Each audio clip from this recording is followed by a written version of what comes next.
अस्सलाम dear students. तो जैसा कि आपको पता है कि हमने 9th क्लास का कोर्स स्टार्ट किया हुआ है और आज हम 6.3 स्टार्ट करने जा रहे हैं। 6.3 का फर्स्ट क्वेश्चन देखते हैं क्या है उसमें। If theta lies in first quadrant, मतलब कि थीटा कोई ऐसा एंगल है जो फर्स्ट क्वाड्र में है। तो पहली बात तो हम समझ लेते हैं कि क्या कह रहे हैं वो, कि हमारे पास ये होता है ना क्वाड्रेंट, तो हमारे पास कोई ना कोई एंगल है जो तकरीबन यहाँ पे लाई करता है, मतलब कि फर्स्ट क्वाड्रेंट में है। देन हमने फाइंड क्या करनी है, रिमेनिंग ट्रिग्नोमेट्रिक रेशोज़। एक ट्रिग्नोमेट्रिक रेशो हमें गिवन है, दूसरी हमने करनी है, जो बाकी 5 बच गई हैं, पाँचों की पाँचों फाइंड। तो हम कैसे कर सकते हैं? सो फर्स्ट ऑफ ऑल जो हमें चाहिए ट्रिग्नोमेट्रिक रेशोज़ के लिए वो होती है डायग्राम, जो मिसिंग है, तो वो हम खुद से बनाएंगे। अब ये बात तो क्लियर है हमारे पास कि ये राइट एंगल ट्रायंगल की ही बात हो रही है, क्योंकि उसी में हम लोग ट्रिग्नोमेट्रिक रेशियोज़ होती हैं, बाकियों में तो नहीं हो सकती क्योंकि उनमें परपेंडिकुलर नहीं होता। तो हम लोग को कोई सी भी एक डायग्राम ड्रा करते हैं और फिर हम उनकी लेबलिंग करेंगे, ठीक है। मैं कहती हूँ जी इसको हम नाम ए का दे देते हैं, इसको बी का दे देते हैं और इसको सी का दे देते हैं। साइन थीटा के बारे में ये पहले लिख लेते हैं ना हम 90 डिग्री, ठीक है। और किसी भी चीज़ को हम थीटा मान लेते हैं, लेट्स सपोज इसी को थीटा मान लेते हैं। अब साइन थीटा के बारे में मुझे पता है कि साइन थीटा जो रेशो होगी साइन थीटा की वो होती है परपेंडिकुलर ओवर हाइपोटेन्यूज, है ना। इसका मतलब क्या है कि जो परपेंडिकुलर होगा उसकी वैल्यू 2 है, जो हाइपोटेन्यूज है उसकी वैल्यू 3 है। आंखें बंद करके मैं कह दूंगी कि ये चीज़ तो हाइपोटेन्यूज है क्योंकि ये थोड़ी तिरछी है।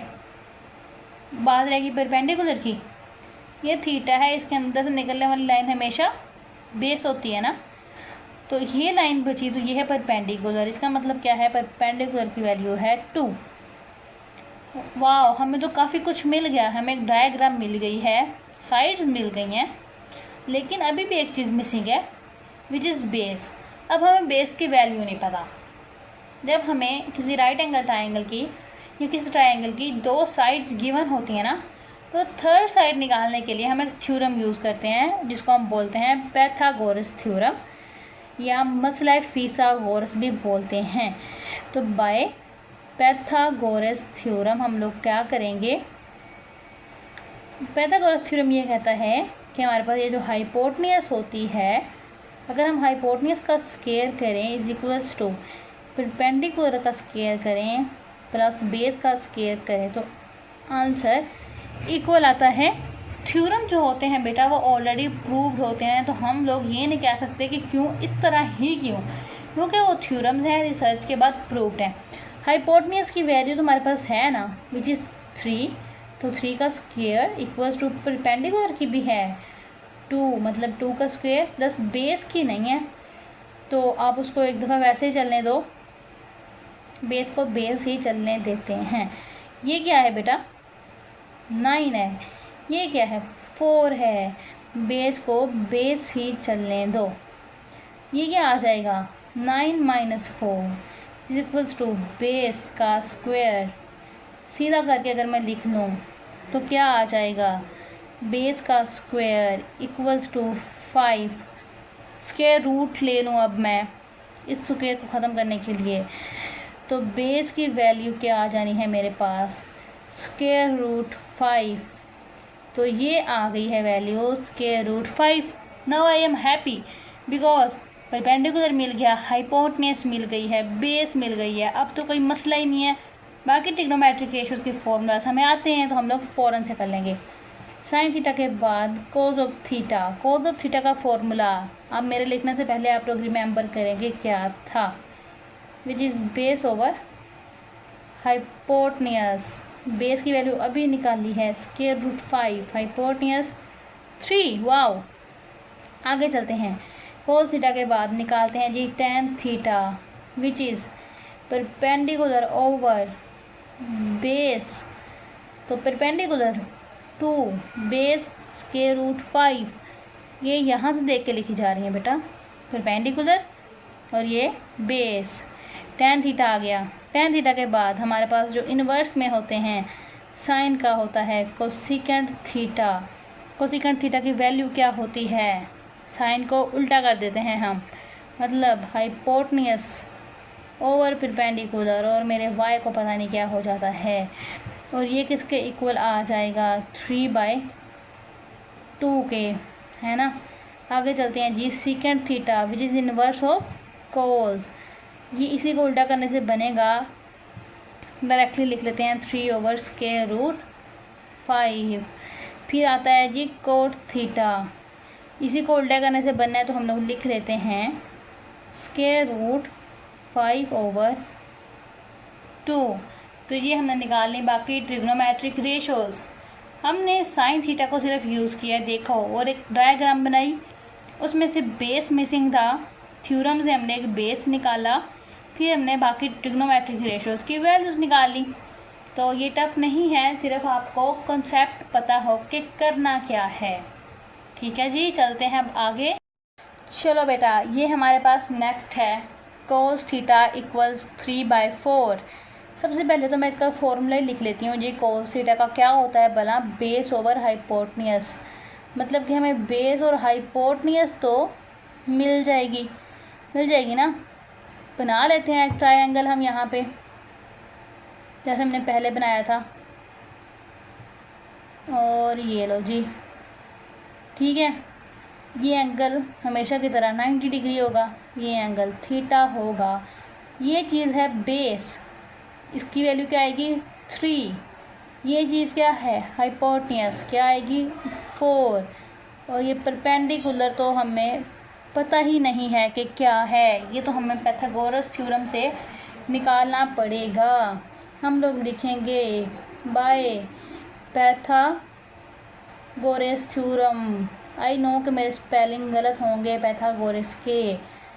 वो ये कहता है हाइपोटनियस का स्क्वायर लें, परपेंडिकुलर का स्क्वायर करें, प्लस बेस का स्क्वायर करते हैं। हाइपोटनियस होगा 4 का स्क्वायर, परपेंडिकुलर तो हमें पता ही नहीं है तो मैं वैसे ही लिख देती हूँ। बेस का स्क्वायर होगा 3 का स्क्वायर, 4 का स्क्वायर होगा 16, और ये 9 इधर आके माइनस हो जाएगा, विच इज़ परपेंडिकुलर का स्क्वायर। थोड़ा सीधा करके ना लिख लें इसको, परपेंडिकुलर का स्क्वायर 16 माइनस 9 कितना होता है 7, तो परपेंडिकुलर सिंपल क्या आ जाएगा √7, है ना। तो ये क्या वैल्यू मिलेगी हमें √7। अब बाकी ट्रिग्नोमेट्रिक रेशोज़ निकाल लेते हैं। साइन तो कोस तो है, कोस के बाद हम लोग बात करते हैं अपने साइन थीटा की। साइन थीटा हमें पता है परपेंडिकुलर ओवर हाइपोटनियस, परपेंडिकुलर की वैल्यू हमने अभी निकाली √3, हाइपोटनियस की हमें गिवन थी 4, काम हो गया। tan थीटा का भी पता है जी, परपेंडिकुलर ओवर बेस होता है, परपेंडिकुलर की तो अभी निकाली है √7, और बेस क्या है 3 है, ये भी हो गया। इन्वर्स की बातें करते हैं। सीकेंट थीटा क्या होता है, हाइपोटनियस ओवर बेस होती है, हाइपोटनियस हमारी 4 है, बेस हमारा 3 है। ये देख लो, सिंपली इसी को उल्टा करके लिख रही हूँ मैं। साइन के बाद बात आती है कोसिकेंट थीटा की, वो क्या होता है हाइपोटनियस ओवर परपेंडिकुलर 4/√7। सिर्फ इसको उल्टा करके लिख दिया, डायग्राम देखने की ज़रूरत नहीं पड़ी। अगर आप ये श्योर हो कि आपके साइन कोस और tan जो हैं वो ठीक हैं, तो उनके इन्वर्स जो होते हैं सीकेंट, कोसिकेंट और कोट, वो तो ऑटोमेटिकली सही होंगे ना। लेकिन अगर आप श्योर नहीं हैं तो आपको ये भी दोबारा से डायग्राम से ही देखने पड़ेंगे, वरना तो गलत हो जाएंगे ना बेटा। तो ये हो गया कंप्लीट इसका सेकंड पार्ट। थर्ड पार्ट में देखते हैं क्या है। थर्ड पार्ट में भी वही बात है अब, लेकिन अब हमें क्या गिवन है tan का फॉर्मूला हमें पता है, परपेंडिकुलर ओवर बेस, यही होता है ना, मतलब परपेंडिकुलर और बेस तो गिवन है, बात ही ख़त्म। तो एक बार बनाते हैं हम डायग्राम, प्यारी सी क्यूट सी, ठीक है। इसमें देखते हैं हम लोग इसको 90 डिग्री मान लेते हैं और इसको मान लेते हैं सिंपल कोई थीटा, जिसके रिस्पेक्ट काम चल रहा है। ये होगी ना इसकी बेस विच इज़ 2, ये होगा पुत्र इसका परपेंडिकुलर विच इज़ 1। हाइपोटेन्यूज हमें पता ही नहीं है फ़िलहाल, तो हम लोग नहीं लिखते, हम लोग यूज़ करते हैं थ्योरम। उसके अकॉर्डिंग हाइपोटेन्यूज का स्क्वायर किसके इक्वल होगा, परपेंडिकुलर का स्क्वायर प्लस बेस का स्क्वायर, है ना। पर हाइपोटेन्यूज का स्क्वायर है तो इसको वैसे ही रहने दो। परपेंडिकुलर क्या है 1 और बेस 2 है तो इसका स्क्वायर 4। तो हाइपोटेन्यूज क्या आ जाएगी, सिंपल हमारे पास आ जाएगा square root 5।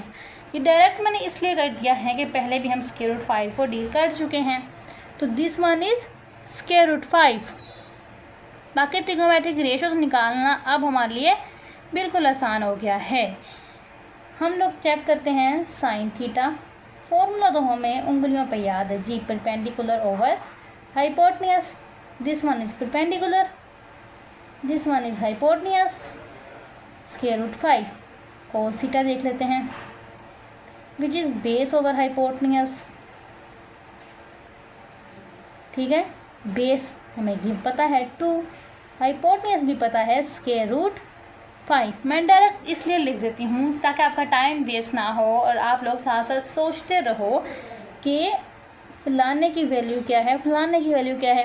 Cot theta base over perpendicular means 2/1, या सिंपल आप इसको 2 भी लिख लो तो बात चलेगी।